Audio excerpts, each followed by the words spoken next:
Hi, welcome to the Gear Garage. My name is Zach, and this is my show about whitewater things. In this episode, we're going to talk about swimmers. What happens when you have swimmers, and how can you set safety? Before we get started, I just want to ask you to take a second, hit the subscribe button, hit the like button, ring the bell, become a member, do all the things. Subscribing costs you nothing and helps me out a lot. It makes me feel special and valued and cool, and I would really appreciate it if you did it. So once you've done that, we're going to keep going.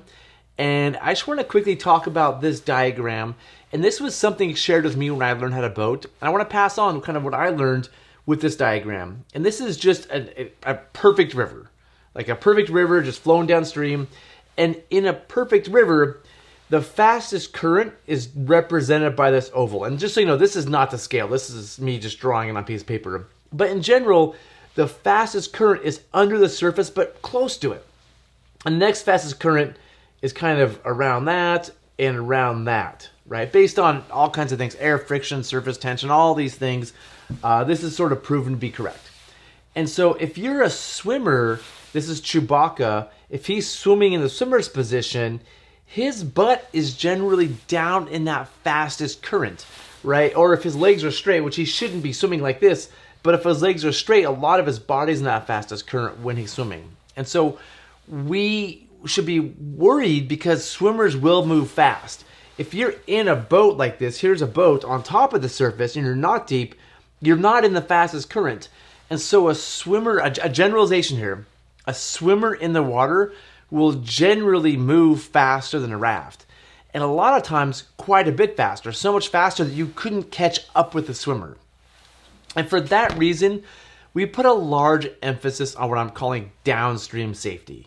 You want to have people downstream to be a catcher's mitt for swimmers. If you're the lead boat, you're very exposed. You're taking an additional risk because if you fall out, you're going to move really fast and the second boat may not be able to catch you. So when I'm boating in hard rivers, I want that second boat to be solid in case I fall out. It's a very exposed, risky position to be that lead boat for this reason. And also, like in hard rapids that we're scouting, we might set safety. We might put boats at the bottom somehow. We might line a boat down, have it ready. We'll have throw bags just in case that lead boat falls out, and other boats as well. But the big focus is that first boat because they could just keep going. But also, when we're boating down rivers, especially harder rivers, this is why we keep our boat spacing pretty tight. Because if somebody falls out, they'll move downstream super fast. So I'm going to share some video with you. We're teaching courses right now, and we have a rescue dummy we throw in the river sometimes just to see how people react to it. And this is some drone footage of a rescue dummy shooting by some boaters, and I'm going to talk about it as we go. So here we are in one of the rapids in a recent Class 4 school, one of our Class 4 rowing schools, and the boat spacing's a little bit off. I would prefer the first and second boat be closer, and that just might have happened coming down the rapid above here. But they should be trying to get closer because you want the first and second boat pretty close. The first and third boat here are students. The second boat is one of our instructors. And he's about to drop in a rescue dummy. We call him Scuba Steve. It's just basically it's not a real person. It's just a pretend person to see how the rescue goes. And we're teaching our students in our class to be looking back a lot. So the first boat was looking back and does see the swimmer and is going to attempt to slow down to let Scuba Steve catch up with him so he can pull him in, which is really hard to do mid-rapid, as you'll see. I mean, he has to be rowing, and the goal should be really at the bottom of the rapid, be positioned to get Scuba Steve back in, because it's hard to pull swimmers in mid-rapid. It's possible, but it's hard. Right now, Scuba Steve is under the boat. He's right under the boat. He's under the boat here for like 5-6 seconds, maybe. Pops out right there. And this is, at this point, really illustrative of how much faster a swimmer can go than the rafts. Now the swimmer's taken off ahead. And at this moment right here, the boat with the green circle around it should already be out in the current, providing like a downstream catcher's mitt. By just sitting in the eddy there, the swimmer's going to pass him by. These two boats could either have a throw bag ready to go, or better yet, be physically in their boats, ready to push off in front of the swimmer to catch him as a backup. And finally, watch this kayak the entire time. This is good positioning. This is one of our guides who is right now peeling out in front of the swimmer. This is the timing that it takes. And you'll notice she kind of stays in front of the swimmer the whole time. as guides, we're trained to stay in front of swimmers so they don't pass us, and she's going to use those instincts here. So from here down, you'll notice the kayaker stays ahead of the rescue dummy, like I just mentioned, and the black boat's going to attempt to catch up with it and get it, which is possible, but really hard. Once a swimmer's past you, it's very hard to catch up. And so you'll notice he's actually pulling downstream, doing his best, and that swimmer is going to keep going. And so positioning from above, again, is really hard, and he's trying to do it. He gets really close there, but not quite. And we instructed these students, don't keep chasing. Like at some point, there's another rapid. We don't want you all to keep going blindly because that could create real issues. But they did the best they could in the time they had. He's going to make one more attempt.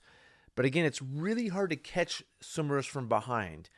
It's much easier to be downstream of them and let them come to you. Hopefully this video demonstrates that. And the scenario for our students is now over. Hopefully they go, wow, it's actually hard to catch these swimmers. And this gave us an opportunity to talk about making sure you're out in front and downstream of swimmers. But I was super curious what would happen here. This is one of our guides, and this is just good safety kayaking here. Again, she knows she can't, in the middle of a rapid in a kayak, pull a swimmer to shore. It's maybe possible, but really hard. And so she's taking care of herself first and staying downstream of that swimmer. Again, you don't want that swimmer to get ahead of your group. And so she's positioning herself in a place that she can see what's going on and hopefully be ready to act when that swimmer comes down. And we moved on from just like rafting to like safety kayaking, but I think it's super interesting, so I'm going to keep talking about it. And so you'll see the kayakers moving, and the swimmer's moving, not the kayaker. And you would think it would get stuck on something, but it doesn't. And you'll notice she's going to now try to time it. And she's experienced this a bunch. She's a guide, so she's done this a lot. She knows to get out in front of that swimmer, and her timing is really good here to catch it. A lot of people learning how to do this pull out too late. And so she's downstream of the swimmer, letting it come to her. If it's a conscious swimmer, she'd be saying, come to me, grab my boat. But it's unconscious. And what we're going to see right here is it's really hard to push an unconscious swimmer to shore. If this was a kayak, like people swim out of their kayaks, it's easy to push a kayak to shore, but a body is really hard, and she's not going to make it. And this is why safety kayakers, she just hits it in the head with her paddle right there. Safety kayakers carry a tether. She can unclip from her PFD, clip it into the swimmer's PFD, and pull it to shore. But she wasn't wearing one that day, and it's kind of a dangerous technique you don't want to do, just with a rescue dummy. And so we let it go. So that's the example. Hopefully you took something from that. It was really fascinating to watch. I was flying the drone, and yeah, it was really interesting to see how that all unfolded. And I think it's a really good example for us all just to think about kind of what happens in the case of a swim and how we might prepare for it better in case it happens for real on a trip you're on. So that's it for this episode. As always, if you have things to add, commentary on things I missed or that I said wrong or that you disagree with, put in the comments below. If you have questions, add them there. Like I said earlier, like, subscribe, do all the things, and that's it. See you next time. Thanks.